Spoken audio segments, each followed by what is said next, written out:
আজ রবিবার ২রা মার্চ সন্ধে ৭টায় টেলিকাস্ট আরম্ভ হয়েছে বাংলা সঙ্গীতের সবচেয়ে বড় শো সারেগামাপা গ্র্যান্ড ফিনালে। এইবার আরও বেশি জমজমাট সারেগামাপা।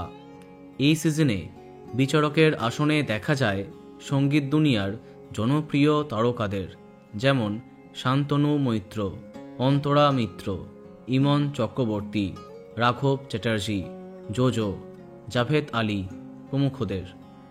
আজ ২রা মার্চ টিভির পর্দায় সম্প্রচার হলেও ৪ঠা ফেব্রুয়ারি নেতাজি ইন্দোর স্টেডিয়ামে অনুষ্ঠিত হয়েছিল গ্র্যান্ড ফিনালে। তাই সামাজিক মাধ্যমে অনেক দিন আগেই ফাঁস হয়ে গেছিল বিজেতাদের নাম।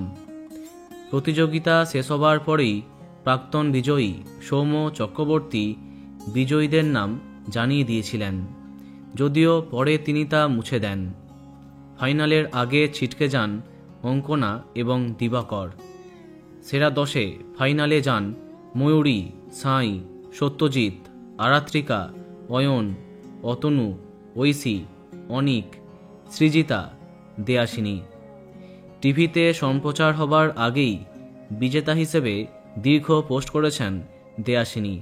হ্যাঁ, জানা গেছে বড়দের মধ্যে চ্যাম্পিয়ন হয়েছেন দেয়াসিনী। সামাজিক মাধ্যমে সে কথাই জানা যাচ্ছে।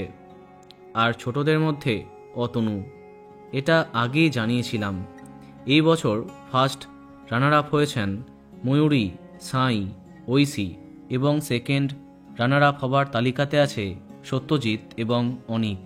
এছাড়াও সূত্রের খবর আরাত্রিকা পাচ্ছেন কালিকা প্রসাদ অ্যাওয়ার্ড। প্রতিযোগীদের জন্য ট্রফি ছাড়াও থাকছে সোনা এবং নগদ অর্থ। সামাজিক মাধ্যম এবং সংবাদ মাধ্যমে এ তথ্য সামনে আসতেই দুই দলে ভাগ হয়েছে দর্শক। একদল প্রচণ্ড খুশি, অন্যদিকে অনেকের মন ভাঙছে। সব নিয়ে জমে গেছে সারেগামাপা ২০২৫। তো বন্ধুরা, এখন তোমার কি মন্তব্য কমেন্টে জানাতে পারো। আর এই রকমই আরও অনেক ভিডিও পেতে সাবস্ক্রাইব কারেন্ট পজ। ধন্যবাদ।